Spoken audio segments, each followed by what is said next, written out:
Welcome back दोस्तों, स्वागत है आपके अपने channel English speaking by Ayush पर।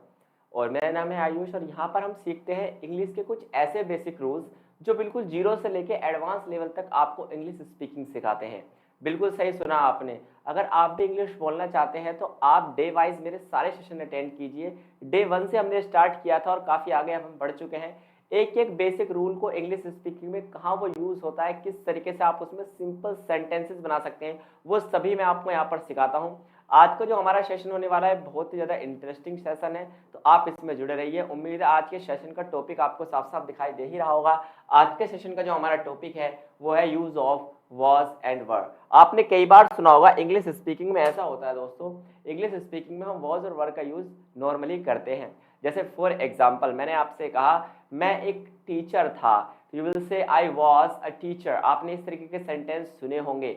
वह वकील हुआ करता था, है ना। लेकिन याद रखिए, हुआ करता था एक अलग चीज है, था एक अलग चीज है। डन।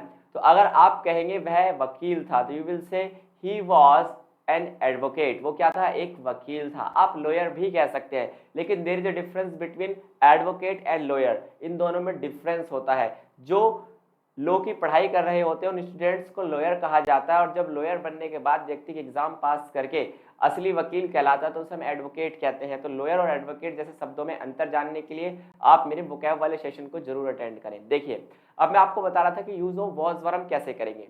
देखिए, सबसे पहले तो आप याद रखिए कि सिंपल भाषा में अगर हम कहें तो वॉज का मतलब है था और वर का मतलब है थे। अगर था और थे से आप बात एक समझ गए होंगे कि जब भी आपको लगे कि कोई सिंगुलर डूअर है हमारा, जिसे आप सब्जेक्ट कहते हैं, मैं उसे नॉर्मली आम भाषा में डूअर कहता हूं, काम को करने वाला। अगर यहाँ पर काम को करने वाला कौन है, आपका डूअर सिंगुलर है तो यू विल यूज वॉज, है ना। और अगर प्लूरल है तो यू विल से वर। देखिए किस तरीके से इसका सेंटेंस कंस्ट्रक्शन होता है। देखिए, इसके सेंटेंस कंस्ट्रक्ट करने में आपको एक बात यहाँ पर नॉर्मल से याद रखनी है दोस्तों। वो क्या है? सबसे पहली बात तो आपको एक आदत यहाँ पर अपनी छोड़नी पड़ेगी। वो आदत क्या छोड़नी पड़ेगी कि जिसे आप हमेशा से सब्जेक्ट कहते हैं, आज से इसे आप आदत बनाइए। इसे आप कहेंगे क्या? डूअर। आप इसे क्या कहेंगे? डूअर। मैंने आपको बताया था डूअर का मतलब होता है काम को करने वाला। अब डूअर दो तरीके के हो सकते हैं। भाई आपने सुना होगा, बचपन से आप पढ़ते ही आए हैं कि एक डूअर सिंगुलर होता है, एक प्लूरल होता है। क्या होते हैं सिंगुलर एंड प्लूरल्स?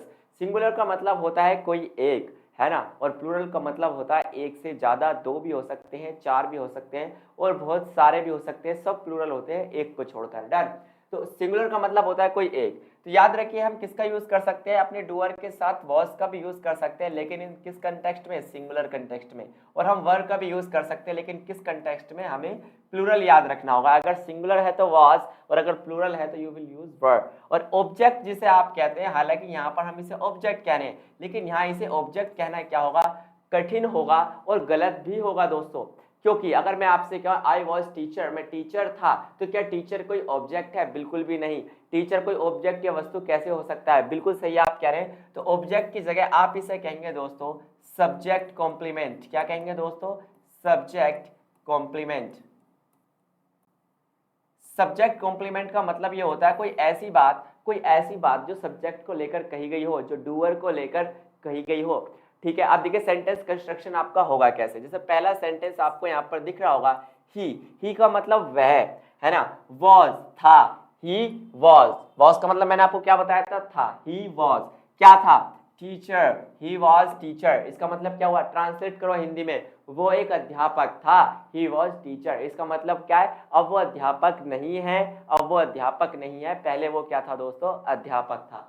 दूसरी बात, शी। आपको पता है शी का मतलब भी वह होता है, लेकिन ये जो शी लगता है ये गर्ल्स के लिए लगता है ना। सी के साथ वॉज क्यों लगाया मैंने? सी के साथ वॉज इसलिए लगाया क्योंकि सी जो है वो एक सिंगुलर सब्जेक्ट है, या फिर आप कह सकते हैं एक सिंगुलर डूअर है। साथ साथ she was poet. She was poet, वो एक कवि थी। पोएट मतलब क्या होता है? कवि। लेकिन क्या ये सेंटेंस सही है दोस्तों? आप बताइए सेंटेंस में कहाँ एरर है? इस सेंटेंस में एक एरर है, क्योंकि शी कभी पोएट हो ही नहीं सकती, सी कभी कवि नहीं हो सकती, वो कवियत्री होगी। आपने दो शब्द सुने होंगे, एक क्या होता है? कवि, पोएट, और एक होता है आपका कवित्री, है ना दोस्तों। अब बताइए आप कि कवित्री के लिए क्या यूज होता है? यू विल से क्या यूज होगा यहाँ पर? सी वॉज पोएट की जगह हम क्या यूज करेंगे? आपको कमेंट बॉक्स में बता देना है। अगली बात, तीसरा आपका आता है राम वॉज। राम एक व्यक्ति का नाम है, तो जितने भी नेम होंगे सब सिंगुलर सब्जेक्ट होंगे। इसके साथ क्या लगाया, वॉज। स्पीकर, स्पीकर का मतलब कौन होता है, बोलने वाला। जैसे for example English speaker, English बोलने वाला। हिंदी स्पीकर, हिंदी बोलने वाला। उर्दू स्पीकर, उर्दू बोलने वाला। डन दोस्तों। स्पेनिश स्पीकर, स्पेनिश बोलने वाला। तो आपको एक बात तो क्लियर हो गई होगी कि ही शी कोई भी व्यक्ति का नाम हो, इनके साथ हम क्या लगाते हैं, was, because these all are singular subjects और डूअर। डन। अब बात करते हैं हम फोर्थ की। फोर्थ में आप देख पा रहे होंगे एक तरफ लिखा है हमने दिस और एक तरफ हमने लिखा है इट। इन दोनों का मतलब ही होता है दोस्तों यह। ये मैं आपको बता चुका हूं। अगर अभी तक आपने मेरी प्लेलिस्ट सेक्शन में जाके सारी क्लासेस नहीं ली है तो ध्यान से आप एक एक क्लासेस लें, बिकॉज ये एक ऐसा चैनल है जो आपको बिल्कुल बेसिक से इंग्लिश सिखाने की कोशिश कर रहा है। तो दिस और इट दोनों का मतलब होता है यह, लेकिन जो दिस होता है आपका, ये हमेशा लिविंग थिंग्स के साथ लगाया जाता है। हालांकि जिसका इस्तेमाल आप नॉन लिविंग के लिए भी कर सकते हैं। जैसे मैंने कहा यह एक पेन था, दिस वॉज अ पेन, ये एक पेन था, अब ये मार्कर है, now it is a marker. तो याद रखिए दिस का यूज आप लिविंग थिंग्स के साथ भी कर सकते हैं और नॉन लिविंग थिंग्स के साथ भी कर सकते हैं, लेकिन इट का यूज आप हमेशा नॉन लिविंग के साथ करेंगे। जैसे मैंने यहाँ पर एक सेंटेंस बनाया है, इट वॉज गुड, ये अच्छा था, इट वॉज गुड। जैसे फॉर एग्जाम्पल आप इसे डेली यूज सेंटेंस में डाल सकते हैं। अगर आपको किसी ने कोई तोहफा दिया है ना, और अगले दिन वो आपसे पूछता है कैसा लगा तोहफा, you will say it was good, वो बहुत अच्छा था। दोस्तों याद रहेगी इतनी बात, आपको क्लियर हुई? ठीक है, अब बात करते हैं वर्ड की। मैंने आपको बताया था दोस्तों, वर्ड जहां भी आपका यूज होगा वहां पे जो आपका डूअर होगा वो हमेशा कैसा होगा, वो डूअर हमेशा आपका प्लूरल होगा। प्लूरल यानी एक से ज्यादा। जैसे आप विद्यार्थी थे, पहले आप विद्यार्थी थे, अब कुछ और होंगे आप, तो you were student, you were student. Were होता है, याद रखना, वर नहीं होता वर, है ना। You were student. साथ साथ आप कहेंगे वी वर डांसर्स, हम क्या थे, हम डांसर थे, है ना, नाचने वाले थे। हालांकि कितना गंदा है सेंटेंस, अगर हम इसे हिंदी में बनाए तो हम कहेंगे हम नाचने वाले थे। सेंस कैसा आता है, हम नचनिया थे, नहीं, हम नाचने वाले थे, वी वर डांसर्स। डन दोस्तों। याद रखिए यू को भी प्लूरल में रखा जाता है, क्योंकि तुम, है ना, क्या होता है, तुम जो है प्लूरल का साउंड करता है। हालांकि तुम्हें लगेगा ऐसे, अगर हम एक व्यक्ति को भी तुम कह देते हैं और बहुत सारों को भी तो हम तुम ही कह सकते हैं। जैसे यू वर इंग्लिश स्पीकर, मैं आप सभी को यू कह रहा हूं, है ना, और वी वर इंग्लिश स्पीकर, हम सभी इंग्लिश बोलने वाले थे, वी वर। तो यू और वी को लेके काफी ज्यादा डाउट में हम हमेशा रहते हैं, लेकिन आपको याद रखना है यू और वी जो है हमेशा प्लूरल डूअर में काउंट होते हैं। और दे का मतलब क्या होता है दोस्तों, वे। और वे थे, वे क्या थे, मैंने आपको बताया ना, वर्ड का मतलब थे, वे थे, क्या थे, प्लेयर्स। प्लेयर्स का मतलब खिलाड़ी। वो क्या थे दोस्तों, वो खिलाड़ी थे, दे वर प्लेयर्स। इतनी बात आपको याद रखेंगे। अब बात करते हैं जिसके साथ हमारा सबसे ज्यादा पंगा रहता है, जो बात करते हैं हम आई की, है ना। आई की बात करते हैं भाई, आई तो होता ही नहीं है, मैंने कितनी बार आपसे कहा, इट्स नॉट आई, इसे कहते हैं आई। क्या कहते हैं दोस्तों, आई। इनकम सुना हुआ ना आपने, आई। तो आई के साथ लगता है वाज, है ना। अब जिसे आप कहते हैं वाज, ये वाज नहीं होता, ये वाज नहीं होता दोस्तों, ये होता है वॉज। क्या होता है, वॉज।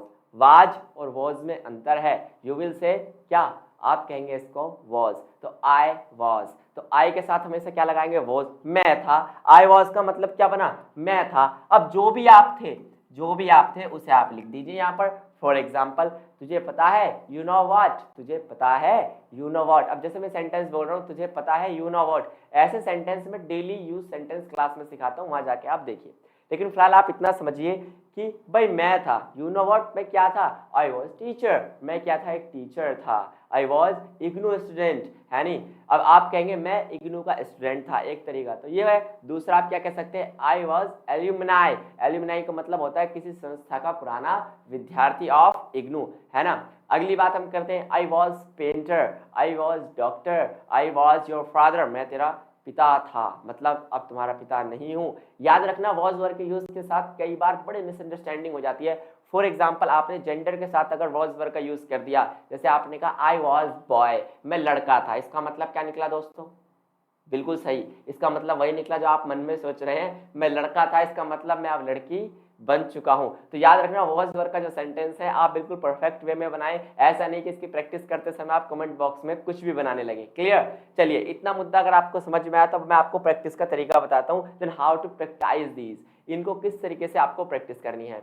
यहाँ पर आपको कुछ पोस्ट दिखाई दे रही होंगी, फॉर एग्जाम्पल, है ना, आपको पोस्ट दिखाई दे रही होंगी। क्या क्या पोस्ट दिखाई दे रही है आपको? प्लम्बर। प्लम्बर आपको पता ही है, जो नल ठीक करने हमारे घर में आता है उसे प्लम्बर कहते हैं।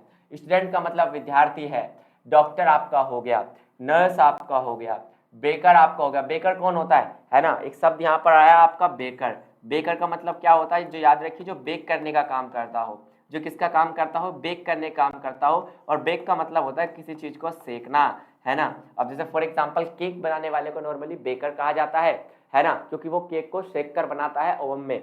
इसके अलावा आपका आ गया वेटर। वेटर तो आपको पता ही है, किसी भी रेस्टोरेंट में आप जाते हैं। अच्छा, रेस्टोरेंट होता है या रेस्टोरेंट होता है, इस तरीके की प्रोनाउंसिएशन क्लास भी मैं आपके साथ अब स्टार्ट करूंगा कि रेस्टोरेंट नहीं होता, रेस्टोरेंट होता है। डन दोस्तों। चलिए, टीचर आपका हो गया, गर्ल आपका हो गया और बॉय आपका हो गया। अब आप मुझे ये बताइए, इनमें से कौन सा ऐसा कॉमन नाउन है जो कि आपको ऐसा लगता है कि वॉज वर्ब में नहीं बनाया जा सकता? तो आप कहेंगे बिल्कुल सर, दो नाउन मुझे साफ दिखाई दे रहे हैं कि वॉज वर्ब में नहीं बनेंगे। एक तो आपका गर्ल, एक आपका बॉय, क्योंकि ये बड़े बेहुदे लगेंगे। अगर मैं आपसे कहूं मैं एक लड़की था, इसका मतलब मैंने अपना जेंडर चेंज करा लिया, आई वॉज गर्ल, ये नहीं बनेगा। आई वॉज बॉय, ये नहीं बनेगा। क्लियर? बाकी सबके साथ आप प्रैक्टिस करेंगे। कैसे प्रैक्टिस आप करेंगे? फॉर एग्जाम्पल, मैं आपको प्लम्बर में प्रैक्टिस करने का तरीका बताता हूं कि प्लम्बर के साथ आप कैसे प्रैक्टिस कर सकते हैं। देखिए, आपको ऐसे प्रैक्टिस करनी है, आपने हेडिंग बनानी है अपनी कॉपी में प्लम्बर, है ना। प्लम्बर के साथ आपको ऐसे प्रैक्टिस करनी है, आई वॉज प्लम्बर, मैं भाई प्लम्बर था, इसका मतलब अब मैं प्लम्बर नहीं हूं। इसके साथ आप क्या कर सकते हैं? ही वॉज, और फिर आप लिख देंगे क्या दोस्तों? He was plumber. इसके बाद आप लिखेंगे सी वॉज प्लम्बर। अब आप क्या करेंगे? शी के साथ बनाएंगे। ठीक, इसके बाद आप बनाएंगे, किसी व्यक्ति का नाम उठा लीजिए आप, जैसे रमेश वॉज प्लम्बर। रमेश क्या था दोस्तों? प्लम्बर था। तो इस तरीके से आपको क्या करना है दोस्तों, सबके साथ इस सेंटेंस को बना के देखना है और कमेंट बॉक्स में मैं आपके चेक करूंगा, और जिनके सेंटेंसेस मुझे मिलेंगे करेक्ट, उनका रिप्लाई किया जाएगा चैनल के थ्रू। आज के लिए दोस्तों केवल इतना ही। उम्मीद है आप इंग्लिश बोलना सीख जाएंगे। अगर आप चैनल पर नए हैं और लास्ट तक इस क्लास को देख रहे हैं तो ज़्यादा से ज़्यादा दोस्तों शेयर करिए, क्योंकि मैंने टारगेट रखा है कि जिस दिन हमारे चैनल पर हो जाएंगे 1K सब्सक्राइबर, क्योंकि ये मेरा पर्सनल चैनल है, इग्नू वाला हमारा ऑफिशियल चैनल है कंपनी का, ये मेरा पर्सनल चैनल है। तो यहाँ पे आप 1K जल्द से जल्द कराइए, उसके बाद हम लाइव क्लासेस के थ्रू यहाँ पर जुड़ेंगे। आज के लिए केवल इतना ही। थैंक यू, धन्यवाद, नमस्कार दोस्तों।